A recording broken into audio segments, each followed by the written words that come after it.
Hermandad de Pasión, que había residido en diferentes lugares, aunque su lugar original fue el Convento de la Merced, donde estuvo durante muchos siglos, de ahí la vocación de la Merced, y tras la desamortización del convento de los mercedarios, pues se traslada a la iglesia del Salvador. Eso hizo que aumentara notablemente el patrimonio de la iglesia, puesto que la Hermandad de Pasión trae nada más y nada menos que una de las grandes imágenes de Nazareno en Sevilla, que es la imagen del Señor de Pasión, una obra pues que prácticamente todo nos apunta a que sea una obra de Juan Martínez Montaller. A ello se añade pues el enorme patrimonio que atesoró la hermandad, sobre todo por su relación con la Casa Real. De hecho, la misma Casa Real, algunos de sus miembros se enterraron en la cripta del Salvador, y hay una vinculación histórica que llega pues prácticamente hasta nuestros días. El mismo rey Juan Carlos o el príncipe son hermanos de la corporación de Pasión. Y luego pues tenemos la otra hermandad que enriquece todavía más el patrimonio de la parroquia del Salvador, que es la Hermandad de la Sagrada Entrada en Jerusalén y del Cristo del Amor. Otra hermandad que pues pasó por numerosas vicisitudes, entre otras pues que en 1868 residía en una iglesia desaparecida, la iglesia de San Miguel. Esto, por situarnos, es donde está en la Plaza del Duque el edificio de los sindicatos, que normalmente nadie recuerda que allí había una iglesia gótico-mudéjar, que cosas de esta ciudad se derriba en 1868. La hermandad que residía allí, la Hermandad del Amor, se tiene que buscar un lugar donde trasladarse, y al lugar al que se traslada es a la parroquia del Salvador, definitivamente, después de dar algunas vueltas por Santa Catalina y otros lugares.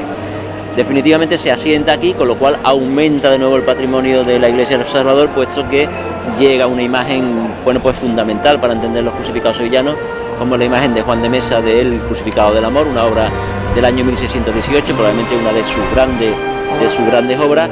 Y luego pues está todo el patrimonio de una hermandad que se dedicaba al auxilio de presos, la hermandad histórica de la Sagrada Entrada en Jerusalén, la vocación de la Virgen del Socorro, que probablemente sea el original de Juan de Mesa, muy remodelado por el paso del tiempo, y bueno, todo el patrimonio que ha ido atesorando tanto en el Paso de Cristo, que conserva todavía pues por ejemplo las antiguas canastillas de Francisco Antonio Gijón, como el paso de palio que logra ser la Virgen del Socorro ya en el siglo XX. Y yo quería preguntarle, hermano Jesús, acerca también de, dentro de la propia Hermandad de Pasión, esa custodia que vemos en lo alto del paso, ¿qué podemos decir? O sea, ¿es perteneciente a la propia Hermandad de Pasión? No, ahora mismo pertenece a la Hermandad Sacramental, pero la Hermandad Sacramental se fusionó con la Hermandad de Pasión, de forma que se unen ambos patrimonios. Es decir, hoy en día no podemos hablar de dos hermandades diferenciadas, sino que tenemos ambas hermandades fusionadas en uno, con lo cual quizás recuerde que durante algunos años la hermandad incluso hizo su propio corpus,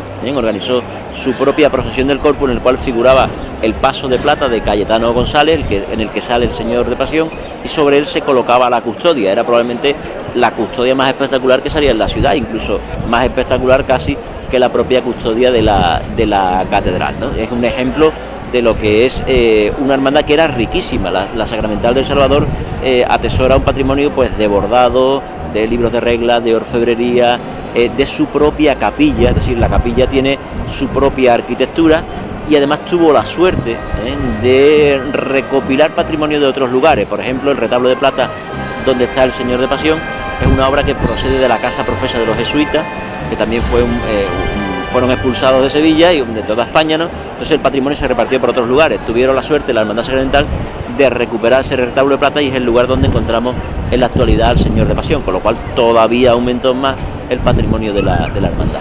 Porque, por ejemplo, las obras que cuando se realizaron esas últimas obras en las que se podía acceder por detrás del Señor de Pasión, el tema de la ventana también, donde se podía ver la imagen, eso creo que se remontaba a otros tiempos más atrás, ¿no? Es algo... Remontaba a otros tiempos más atrás, puesto que esa capilla originalmente no se concibió con ese retablo. Entonces ese retablo es un añadido posterior, al cual digamos que se adosa al muro, pero era en origen el hecho de que haya una ventana hacia la parte posterior, hacia digamos el acceso de lo que fue la antigua mezquita musulmana. Era un concepto barroco de lo que se llamaban, pues igual que podría ser la propia Basílica de San Pedro de Roma, un lucernario, una entrada de luz natural que jugaba con el efecto teatral de la capilla. Es decir, en esa capilla había una arquitectura y la luz natural incidía de forma que creaba un espacio más. Es lo mismo que vemos pues a lo mejor en el transparente de la Catedral de Toledo, ¿no? Que la luz está jugando con el propio edificio y hace que forme parte de lo que se está viendo allí, ¿no? También con eso jugó Bernini, pues por ejemplo en la en la propia éxtasis de Santa Teresa, que está en la capilla de Santa María de la Asunción, en Roma. Entonces ese concepto de jugar con luz natural es el que estaba en la capilla sacramental de Pasión y formaba parte de la propia arquitectura. Se tapó en un determinado momento, pero afortunadamente la última reforma de la capilla se pudo recuperar y se juega con el concepto de que el Señor está en un lugar cerrado, pero al mismo tiempo rodeado por naranjos y con luz natural en determinadas horas del día.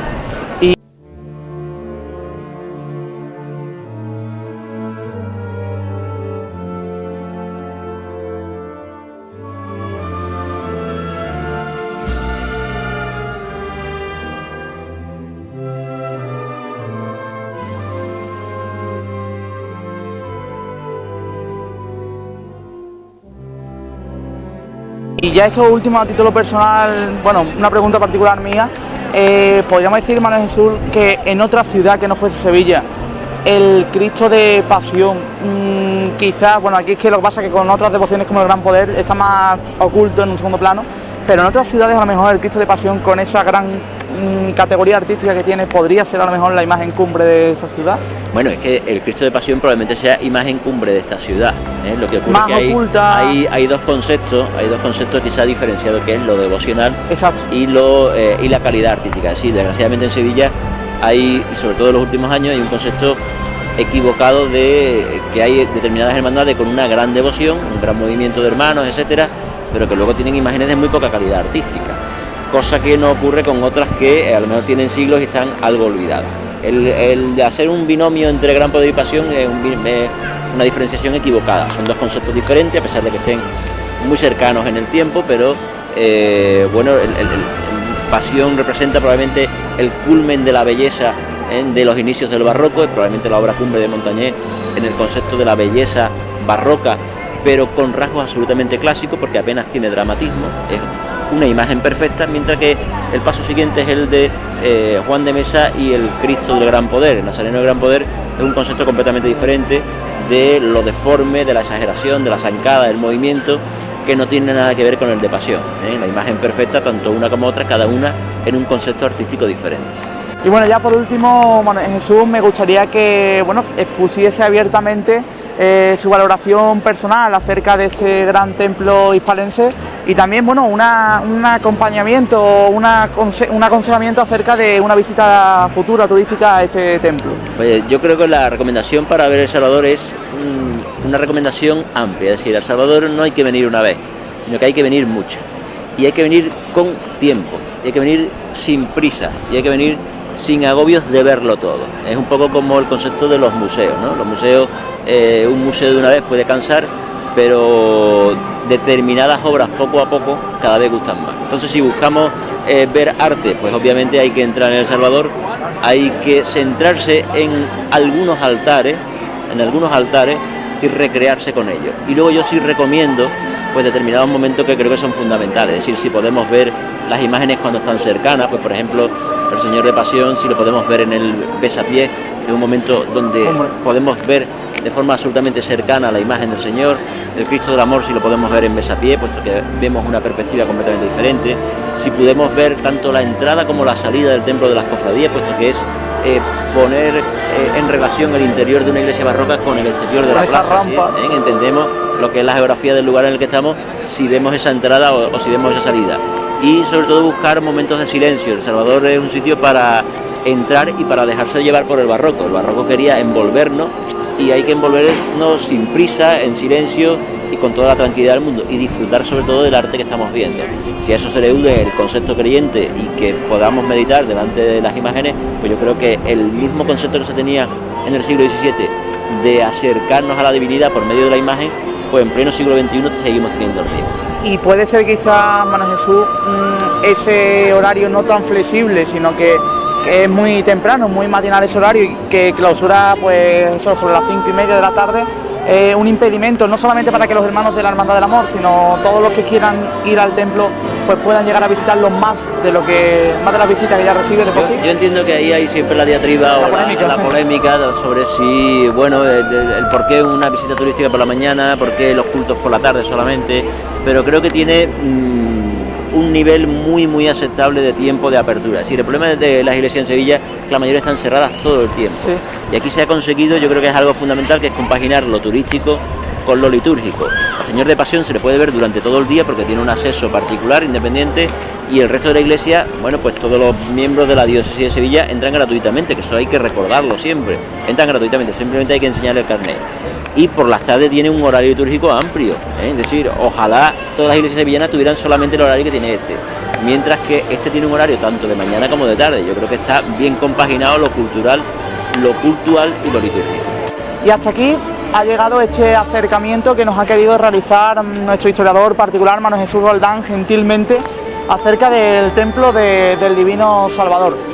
Quería agradecerle, Manuel Jesús, una vez más esta colaboración gentil que ha tenido conmigo, y bueno, pues también a todos ustedes que se acerquen a visitar este templo, que sin duda alguna es un auténtico referente artístico, cultural y, como bien ha dicho Manuel Jesús, devocional de nuestra ciudad de Sevilla.